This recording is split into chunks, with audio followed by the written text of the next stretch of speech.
بسم الله الرحمن الرحيم.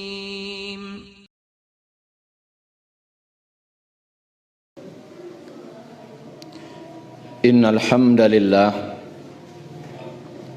نحمده ونستعينه ونستغفره ونؤمن به ونتوكل عليه ونعوذ بالله من شرور أنفسنا وسيئات أعمالنا من يهد الله فهو المهتد ومن يضلل فلن تجد له وليا مرشدا وأشهد أن لا إله إلا الله وحده لا شريك له وأشهد أن محمدا عبده ورسوله يا أيها الذين آمنوا اتقوا الله حق تقاته ولا تموتن إلا وأنتم مسلمون أما بعد قال النبي صلى الله عليه وسلم من أحيا سنتي فقد أحبني ومن أحبني كان معي في الجنة أو كما قال النبي صلى الله عليه وسلم. Jemaah Jumat yang dirahmati Allah Subhanahu wa taala, bahwasanya kita akan menjalani kehidupan dunia ini paling adalah 60-70 tahun saja. Itu pun ada yang sampai, ada yang tidak. Dan sedikit pula orang yang lebih dari umur dari 70 tahun. Tetapi yang terpenting bukanlah berapa banyak umurnya, namun yang lebih penting dari itu adalah ada 7 poin yang harus kita perhatikan dalam kehidupan. 7 poin itu, yang pertama, maksud hidup.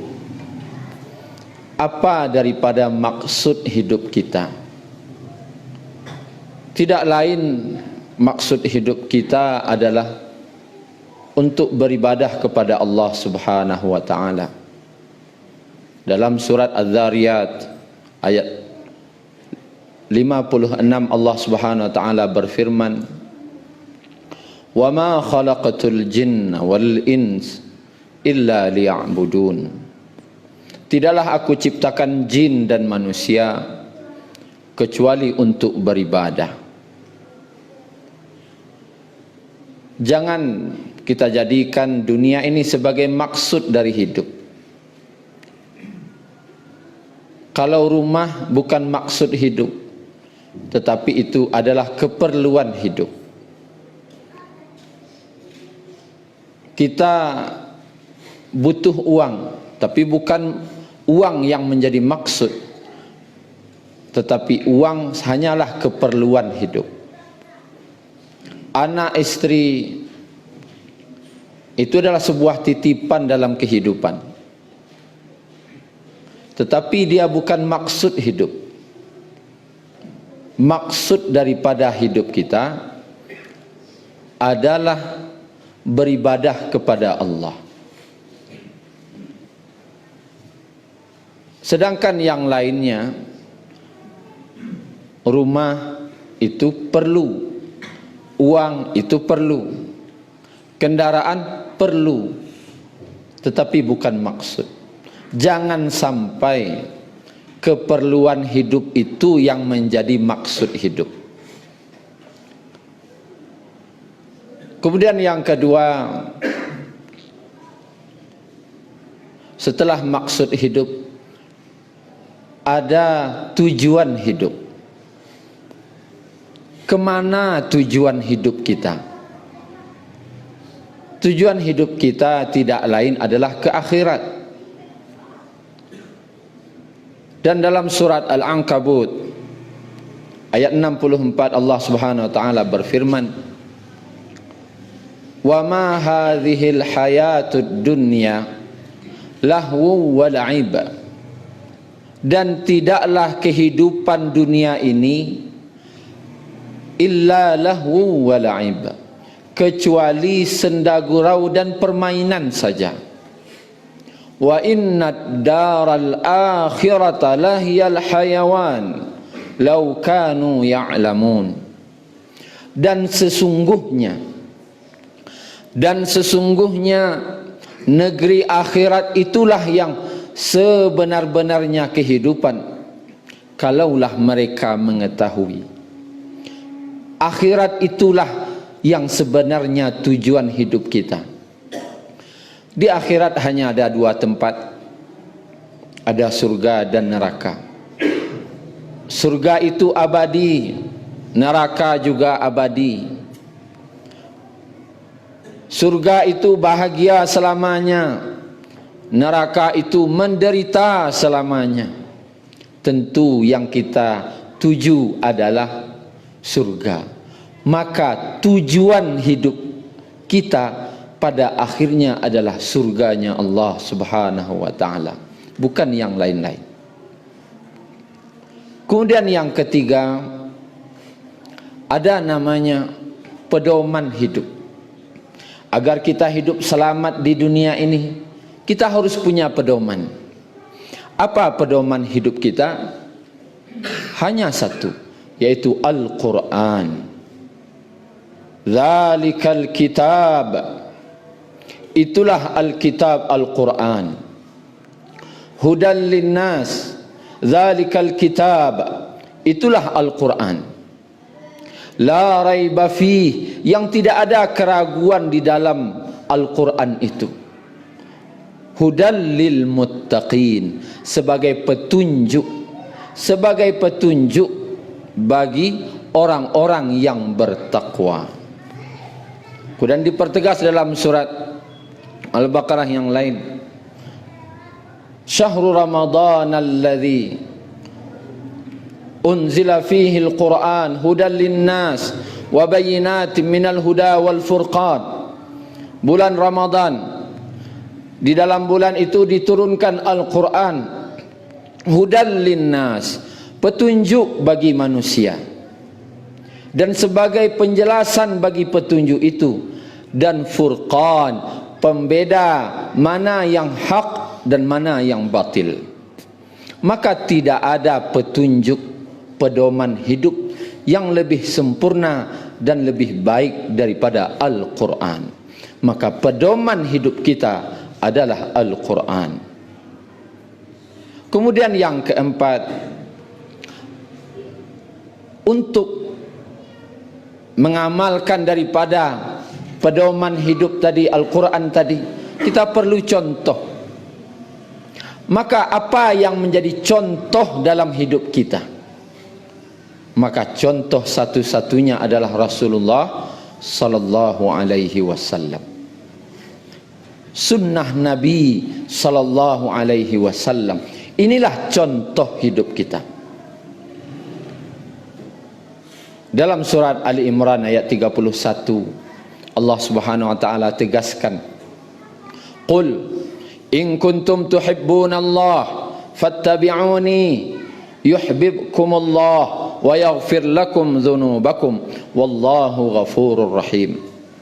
Katakan wahai Muhammad, jika kalian benar-benar mencintai Allah, maka ikutilah aku, yaitu Nabi Muhammad sallallahu alaihi wasallam. Maka Allah akan mencintai kalian. Kemudian Allah akan ampuni dosa-dosa kalian, dan Allah Maha Pengampun lagi Maha Penyayang. Contoh hidup satu-satunya hanyalah Rasulullah sallallahu alaihi wasallam. Dan dalam hadis At-Tirmidzi, Nabi sallallahu alaihi wasallam bersabda, "Man ahya sunnati faqad ahabbani, wa man ahabbani kana ma'aya fil jannah." Barang siapa yang menghidupkan sunnahku, berarti dia benar cinta kepadaku, dan barang siapa mencintaiku, dia bersamaku di dalam surga. Kemudian setelah contoh hidup, kita butuh yang namanya teman hidup. Siapakah teman hidup kita? bukan anak, bukan istri. Tetapi Allah tegaskan dalam surah An-Nisa ayat 69, Allah Subhanahu wa taala berfirman, "Wa may yuti'illaha war rasul." Barang siapa yang mentaati Allah dan Rasul, fa ulaika ma'al ladzina an'ama Allahu 'alaihim minan nabiyyin was-siddiqin wasyuhada'i was-salihin. Maka mereka itu bersama dengan orang-orang yang telah Allah beri nikmat kepada mereka. Siapa itu? Para nabi, para siddiqin, para syuhada, dan orang-orang saleh. Wa hasuna ulaika rafiqa. Dan itulah sebaik-baik teman. Siapa teman terbaik itu? Adalah orang-orang saleh. Siapa orang saleh itu? Orang yang senantiasa memberikan nasihat kepada kita. Jadi teman hidup kita itu adalah orang yang senantiasa memberikan nasihat yang baik kepada kita. Itulah teman hidup kita. Kemudian ada musuh hidup. Siapa musuh dalam hidup kita? Pasti dan pasti adalah syaitan, laknatullah alaih. Nanti pada hari kiamat ketika penduduk neraka akan masuk neraka, maka Allah Subhanahu wa taala menyatakan kepada para penduduk neraka, "Alam a'had ilaikum ya bani Adam alla ta'budus syaitan innahu lakum aduwwum mubin." Bukankah aku telah peringatkan kepada kalian wahai Bani Adam, janganlah kalian mengikuti syaitan, janganlah kalian menyembah syaitan, jangan ikuti langkah-langkah syaitan. Bukankah sudah aku ingatkan kepada kalian, kata Allah. Dan sudah dijelaskan pula bahwasanya innahu lakum aduwwum mubin. Sesungguhnya syaitan itu bagi kalian musuh yang nyata. Ini Allah ingatkan kepada para penduduk neraka yang akan dicampakkan ke neraka. Siapa musuh kita? Bukan teman kita, bukan saudara kita, bukan kaum muslimin musuh kita, bukan. Musuh kita itu yang menyebabkan permusuhan di antara kita. Penyebab permusuhan itu adalah syaitan. Musuh kita sebenarnya syaitan. Maka jadikanlah syaitan itu sebagai musuh dalam hidup kita. Maka yang pertama ada maksud hidup. Yang kedua ada tujuan hidup. Yang ketiga ada pedoman hidup. Yang keempat ada contoh hidup. Dan yang kelima ada daripada teman hidup. Dan yang keenam ada musuh hidup. Dan terakhir yang ketujuh adalah apa tugas hidup? Apa tugas hidup kita? Tugas hidup kita salah satunya Allah sebutkan dalam surah Ali Imran ayat 104. Wal takum minkum ummatun yad'una ilal khair wa ya'muruna bil ma'ruf wa yanhauna 'anil munkar.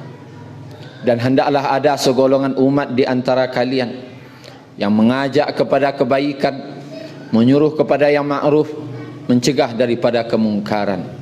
Itu adalah salah satu tugas hidup kita, yaitu mengajak kepada kebaikan dan mencegah kemungkaran. Selagi ada orang yang mau menegakkan amar ma'ruf nahi mungkar, maka kebaikan-kebaikan akan bermunculan di muka bumi ini. Tetapi ketika amar ma'ruf nahi mungkar, tugas ini kita tinggalkan, maka kemaksiatan pun akan muncul. Fa'tabiru ya ulil absar la'alakum turhamun. Syukran ya Rabbi, syukran, hadaita qalbi, syukran.